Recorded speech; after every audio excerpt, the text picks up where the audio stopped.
in HEX, OA means origin address, but I don't know. I mean, so if you look at what the OA has done in HEX, the OA used to make so the OA would send its coins to other addresses, and then those other addresses would stake for a long time.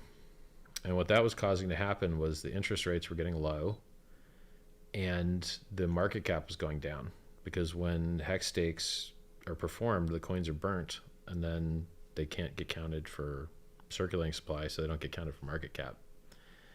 So if the OA sends its coins to addresses and those addresses don't stake, then what you end up with is a much higher interest rate for people, which to the ecosystem may have benefits in outcompeting similar offers of yield. And it reduces the percentage that the OA holds compared to other participants in the ecosystem, which socialists will love, because socialists love to control who gets to have what.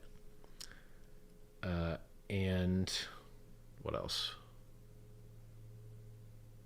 The market cap will be higher, because more unstaked supply means more circulating supply means higher market cap. So yeah, I mean, it's all public and on chain, so you can see everything the origin address has ever done. It's the consensus that I've seen in the HEX community is that the origin address has always acted in the best benefits of the ecosystem. And this is something people in crypto think they're smart. They're not smart. I have to tell them the truth and give them the obvious proof that they didn't understand, because I'm smarter than them and more experienced and whatever. People say it's not liquid enough. You're like, no, actually the point of maximum opportunity in any system is when the liquidity is the lowest. And then they're like, oh, yep, true. And then they go like, inflation's bad. You're like, okay, inflation's bad. Well, the point of max opportunity in Bitcoin was when it inflated the highest as well. Huh? What? Ah, yes, you see, nuance. Because inflation is bad, but it is easily canceled out by the ease at which you can multiply your user base. So Bitcoin supply 2x in its first year, but its number of users more than 2x. So it's fine. So what matters is the ratio of new users to inflation. What matters is that inflation a negative externality that's being used to dump the price, or is it just given to the people who are holding the price up anyway?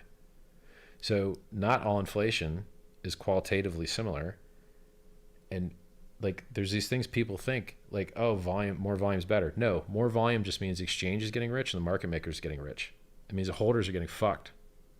It's a closed system. So if the market makers and the liquidity providers and the exchange is making more, guess who has less? The retail guys. So everyone has everything fucking backwards, and I have to like free their stupid little brains of it. So volume is bad for the normal guy. Liquidity is only good on the bid side, sucks on the sell side. It's sell pressure, and those cheap coins will be used to murder their price at some later date. So you never want to have cheap coins. You never want to give away cheap coins, ever. You want rare, beautiful, rare coins that you have to fight to get them. What are some other misconceptions people have? Like, oh, I hope Bitcoin becomes a payment network one day. Nope. That shit sucks. We know what payment networks are worth. They're worth less than 100 times less than stores of value. Stores of value are worth 100 times more than payment networks. And I just have to systematically go through and crush all these backwards ideas that these plebs have. And it's just crazy to me. Like, I need to set up a web page basically that's like Richard's greatest hits of shit you thought was right that ain't right, you know? Make a book of that. Yeah, like, because I'm the only guy spreading these ideas.